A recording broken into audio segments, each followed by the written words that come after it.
Hey everyone, so today's video is a fun one about eyeshadow palettes. So I'm going to be talking about the eyeshadow palettes that I would replace if I lost. So these are ones that I feel like are just staples in my collection and I really love them, and they're some of my favorites. So I feel like I would have to repurchase them and need them in my collection if I were to lose them somehow. So there are about 8 palettes here. I wanted to narrow it down a lot and really focus on my absolute favorites that I would just have to replace if I lost. So let's just go ahead and get straight into it. So the first little palette here, I don't know if you would really consider this a palette, but I do. This is the Kaja palette in the shade Toasted Caramel. This is one of their little trios, and this one is all shimmers. So you have a light, medium, and deep shimmery shade, and I really love this formula. These are just those beautiful type of lid topper shades, and you guys know those are my favorite type of shadows. But what I like about these is they're really glittery and fine, and I do like a really nice glittery lid topper shade, but you can shear them out a little bit just to give you a nice wash of glitter and sheen on the lids, and they almost look wet. Or you can build them up to be a lot more pigmented, which I really love doing, as well as like a one and done eyeshadow type of look. So even though this is a tiny little palette and it only has 3 shimmer shades in here, I feel like it is still very versatile. And then the other one that I feel like I would also need in my collection is sort of the opposite. This is the Dose of Colors Baked Browns palette. So this is a 5-pan all matte palette, and I really love the Dose of Colors formula, and I also think these palettes just pair really well together. If I were to just use these 2 palettes every single day, I honestly wouldn't be mad about it. These palettes give you the perfect everyday makeup look, and you can go a little bit darker and more intense if you wanted to, or just keep it really light and simple. So this is probably one of my favorite matte formulas, and matte shades don't tend to be my preference, but I really love this palette, and I think it's just a staple for my collection. And then speaking of Dose of Colors, I guess I will talk about the Friendcation palette next. This is another one of my favorite eyeshadow palettes. Obviously, all of these are my favorites. So this one is really beautiful. I like the diversity of shades in here, so you can really get a lot of different looks, even though it is 10 shades, but they give you these blue, more intense options, as well as this really beautiful green. And the shimmer metallic shade in here is really beautiful, as well as the matte formula. So I really love every shade in this palette, and even though I don't play with blues very often, I think it's a great option to have when I do want to use those colors. But these 6 shades specifically, even these 7 shades, are really great for every day. And I also really love this green shade. So this is definitely one of my favorite palettes, and I think it's just so versatile without being huge, and it's not super overwhelming because you don't have so many shades to choose from, but you still get a good variety in here. The next palette that I feel like I would need to have in my collection is the Natasha Sunrise palette. This palette is a little bit brighter. I feel like this is really a great spring palette, but it could also be really good for the fall, really all year round. I think this palette is great, and it has a little bit more of those brighter tones, so you're getting a little bit more colorful with this palette, but still staying pretty neutral. You can create some everyday looks with like these 6 shades, but you can also dip into color. You have that option. So I feel like this is another versatile one, and it's really fun to play with, and I feel like this one is just very inspiring to me. I really love these orangey yellow shades and also these really pretty berry tones, but then again, you can also dip into this for every day and create a really natural look as well. So I feel like this is just one of my staple palettes, and it gives you that option of going a little bit brighter and playing with a little bit color while still sort of keeping it neutral. So this is definitely another one of my favorites, and I keep saying that for every one of these palettes. The next one I would have to go with to replace is my Colored Rain Queen of Hearts palette. This has been in my collection for a while, and it's been one of my favorites for a very long time.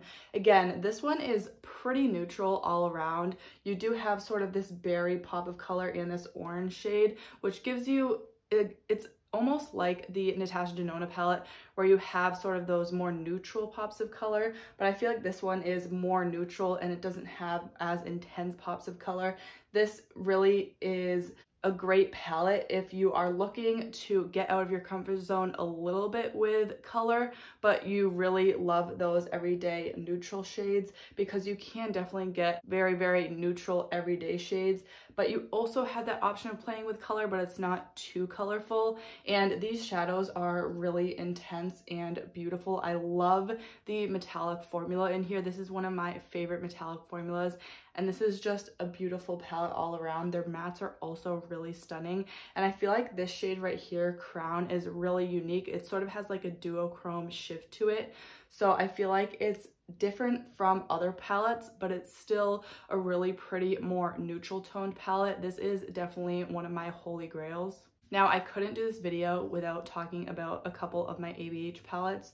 So the first one I have here is the Jackie Aina palette. First of all, this packaging is just stunning. I feel like I would need to have this in my collection. This just gives me literally everything I want in terms of color, but I can also get neutral looks out of this too. Of course, this is gonna be a little bit more of an intense palette, but you still get some of those neutral tones, so I can use this for an everyday look. But this is really, really fun and inspiring. This is probably the palette that inspires me the most to play with color out of all of these that I'm mentioning today, and probably one of the ones that inspires me the most in my whole collection. So this is just a really, really fun one to have and to play with, and I feel like I can get so many different looks out of this. It's just such a versatile palette, and I feel like that's the reason why it is so inspiring. So this is definitely one of my holy grails, and I would definitely need this in my collection. I believe this is limited edition, so it's no longer available, but you can still find pretty much any makeup product on Mercari or Poshmark secondhand, and probably for an even better deal. So if you are interested in any of these and they are limited edition, which I think only one or two of these are, you can definitely find them on Mercari or Poshmark. That's actually where I get a lot of my makeup secondhand, because I feel like it's such a good deal and it comes most of the time pretty much brand new. So this is definitely a holy grail that I would need to have in my collection at all times. And then the other ABH palette, which just happens to be a limited edition as well, is the Sultry palette. Again, I got this one from, I believe it was Poshmark, so you can still find this on secondhand sites like that. And again, this is just a beautiful, more neutral palette. There is that pop of coral in here, so you can sort of play with a little bit of color, but this is a neutral cool tone palette. It's more neutral than cool toned, I feel like, but you can still get those cool tone looks out of here. And the metallic shades in here are what make this palette so incredible. All of these metallics are so beautiful. That is really why I love the ABH palettes. Their mattes are pretty as well, but overall the ABH metallic formula really stands out to me, and this is definitely one of my favorite palettes, and I feel like this is the perfect, more neutral, cool toned palette to have in my collection. Next, I couldn't not mention my Pat McGrath Divine Rose palette, and I was considering not putting this in, obviously, because of the price tag, but this is just so stunning, and I wanted to not love this because it is so expensive. I did get this as a gift.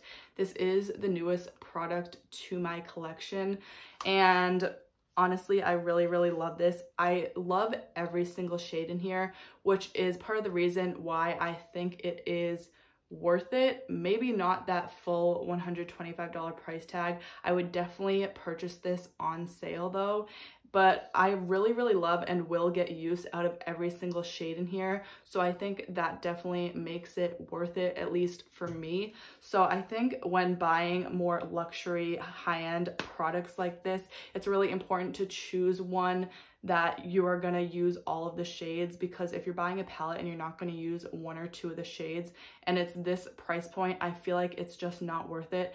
But this palette is really just stunning, and these special shades on the end here, these 4 special shades, are just incredible. And unlike any other shadow that I have ever used, This shade right here in the corner is more like a glittery lid topper. It's what I have all over my lids right now, and I really just want to dip into this palette every single day.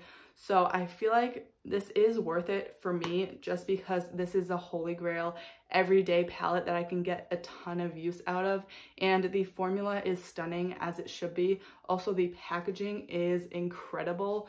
So just all around, this is an amazing palette. Obviously, it is that more luxury, high-end price point, but if I was going to buy a $125 palette, it definitely would be this one. So I kind of hate to say it, but I feel like this is kind of a staple in my collection, and really I just want to reach for it every single day. So I feel like I couldn't not include this one. Now, the last one is sort of a bonus product, and I don't know if it really counts as a palette because it is single shadows, but out of all these palettes, if you noticed, but you probably didn't, I don't really have any green tones at all, and I've been on the hunt for a really nice green toned palette. Even though I am on a no-buy, that will be one of the things I want to buy when I end my no-buy, but let me know down below in the comments if you have any recommendations. But this is just a little 9-pan palette that I put together with some Makeup Geek shadows as well as a couple ColourPop shadows I believe are in here. So this is sort of my makeshift green tone palette for now while I'm on my no-buy and I have to make do with what I have. I do really love this palette, and I just love green tones and I want to get into them a lot more. I think it's a really fun way to play with color, but it still looks natural on the eyes. It's not too out there. So I definitely really love this palette, and some sort of green tone palette would definitely be one I need to have in my collection. So if I didn't have this, I feel like I would be very tempted to buy some kind of green toned palette.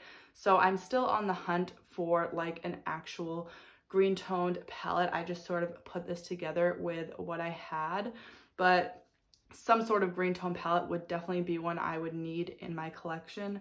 And that is it for all the palettes that I would replace if I lost. These are some of my holy grail palettes that I just really love. So I hope you guys enjoyed this video. Let me know some of the palettes you guys would choose down below in the comments. And if you did enjoy this, make sure to give it a thumbs up. I do post new videos about 2 to 3 times a week. So if you want to see more from me, make sure to subscribe and don't forget to hit that bell icon to get notified every time I post. Thank you so much for watching, and I'll see you next time.